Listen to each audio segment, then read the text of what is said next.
갈라디아서. 사도 바울이 선교 여행 중에 방문했던 갈라디아 지방의 교회들을 대상으로 보낸 서신입니다. 관련된 이야기는 사도행전에 잘 나와 있죠. 바울은 이 중요한 서신을 깊은 아픔과 절망 속에서 썼는데요. 그 배경은 이렇습니다. 기독교는 예루살렘에서 시작된 유대인의 메시아 운동이었지만 그 대상은 온 인류였습니다. 그래서 빠르게 이스라엘을 넘어 전파되어 갔습니다. 바울이 선교하던 당시 이 예수 운동에는 유대인의 수만큼이나 많은 이방인이 참여하고 있었는데, 이런 상황은 사도행전 15장에 나오는 것처럼 큰 논쟁을 불러일으키는 원인이 되었습니다. 역사적으로 하나님의 언약 백성은 이스라엘 민족에게 초점이 맞춰 있었고, 그들은 토라의 계명인 남성의 할례, 유대 음식법 코셔, 안식일 같은 관습을 지킴으로써 이방 민족과 구별됐습니다.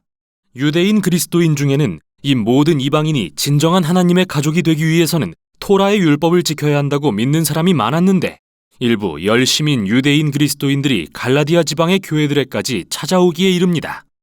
그들은 바울을 깎아내리면서 모든 이방인 그리스도인 남성에게 할례를 강요했습니다. 이에 많은 사람이 그렇게 했고, 이 사실을 알게 된 바울은 마음이 무너지고 화가 나서 이 서신을 쓰게 된 것입니다.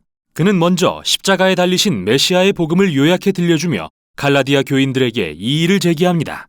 그러고 나서 이 복음이 다민족으로 이루어진 예수님과 아브라함의 새로운 가족을 만든다고 주장한 다음, 이 복음이 어떻게 성령의 임재와 능력으로 사람들에게 참된 변화를 일으키는지 보여줍니다.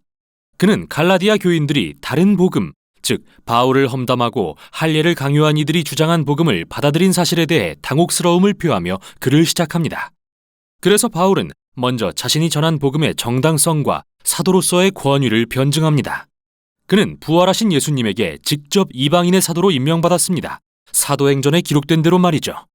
바울은 자신이 베드로나 야고보 같은 다른 사도들과 상의하려고 예루살렘에 간 것은 나중 일이라고 밝힙니다. 그가 이방인 그리스도인들에게 할례나 유대 음식법을 요구하지 않는다고 말했을 때 그들은 바울을 적극 지지했습니다. 그러나 갈등은 생각보다 깊었는데요. 베드로는 안디옥에 와서 여러 이방인과 시간을 보내고 있었습니다.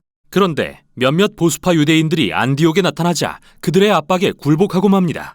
할례받지 않은 그리스도인들과 식사하기를 멈추고 그들과 거리를 둔 것이죠. 그러자 바울은 베드로와 정면으로 맞서 복음의 진리를 따르지 않는다며 그의 위선을 비판합니다. 바울이 볼 때 이 초신자 그리스도인들에게 할례와 율법을 강요하는 것은 여러 가지 이유에서 잘못된 일이었습니다. 먼저 그것은 복음에 대한 배반이기 때문입니다. 그의 말을 빌리자면 사람이 율법을 지키는 행위로 의롭게 되는 것이 아니라 예수 그리스도를 믿음으로 되는 것임을 알고 우리도 그리스도 예수를 믿은 것입니다. 여기서 의롭게 된다는 말은 의롭다고 선언받았다는 의미로서 바울이 중시한 구약의 개념인데요. 하나님이 의롭다고 선언하실 때 그 사람은 하나님과 올바른 관계를 갖게 됩니다. 죄를 용서받고 하나님의 가족의 일원이 되며 그분의 은혜로 인생이 변화되어 갑니다. 바울은 그 누구도 토라의 계명을 지킴으로써 의롭게 될 수 없으며 오직 예수님을 믿음으로써 그렇게 된다고 확신합니다. 다의적인 표현인데요. 이는 우리를 대신해 사시고 죽으신 예수님의 신실하심을 가리키는 것일 수도 있고 예수님에 대한 우리의 믿음과 헌신을 가리키는 것일 수 있지만 어느 쪽이든 요점은 분명합니다. 사람은 자신의 행위가 아니라 오직 하나님이 그를 위해 예수님을 통해서 하신 일을 믿음으로 의롭게 된다는 것입니다.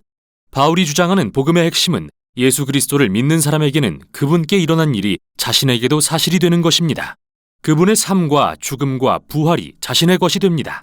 바울의 말을 빌리면 나는 그리스도와 함께 십자가에 못 박혔습니다. 이제는 내가 사는 것이 아니라 그리스도께서 내 안에서 살고 계십니다.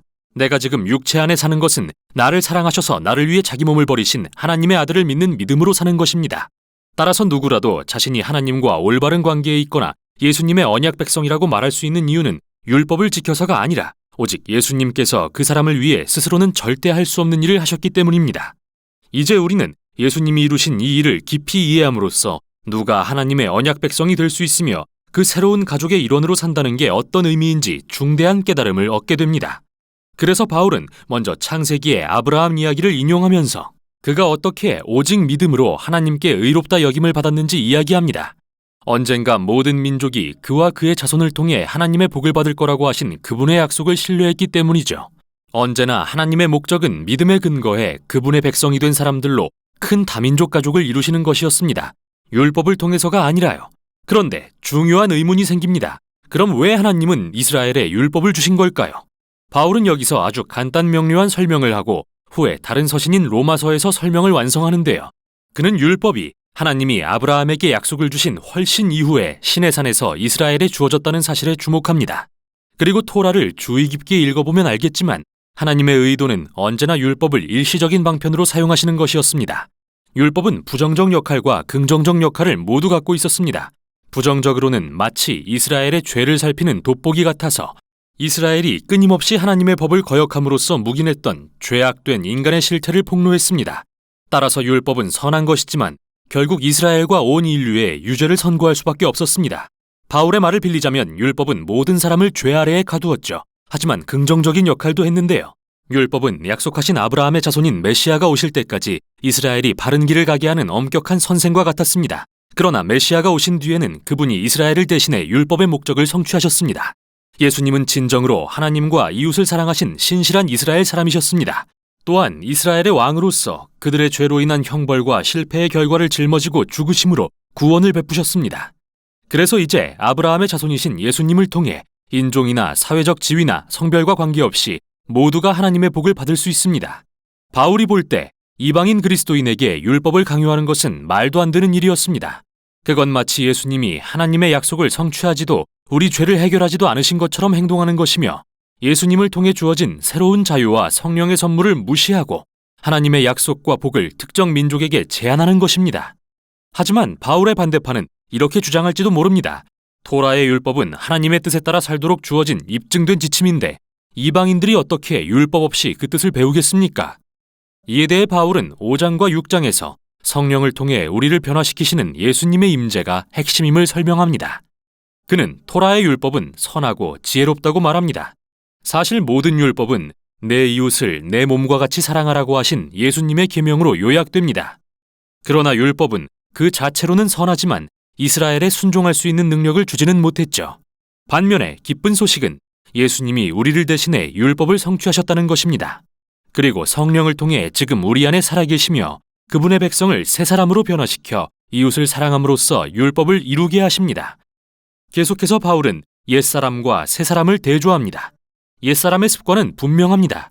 비인간적인 행동을 일삼고 인간관계와 공동체 전체를 무너뜨립니다.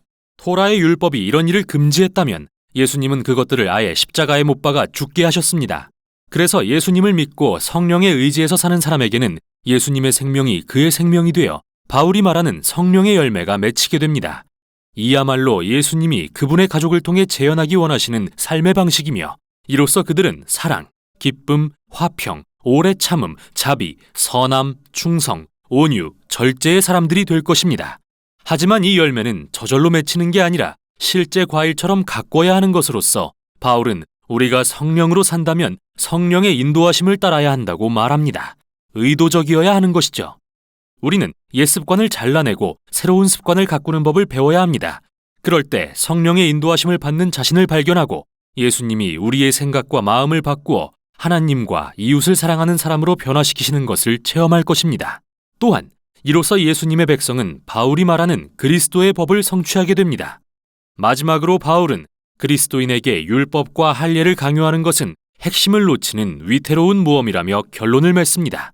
정말 중요한 것은 하나님의 새로운 창조로서 이들은 다민족으로 이루어진 메시아의 새로운 가족, 예수님을 믿는 믿음으로 가득하며 성령의 능력으로 하나님과 이웃을 사랑하는 법을 배우는 사람들입니다.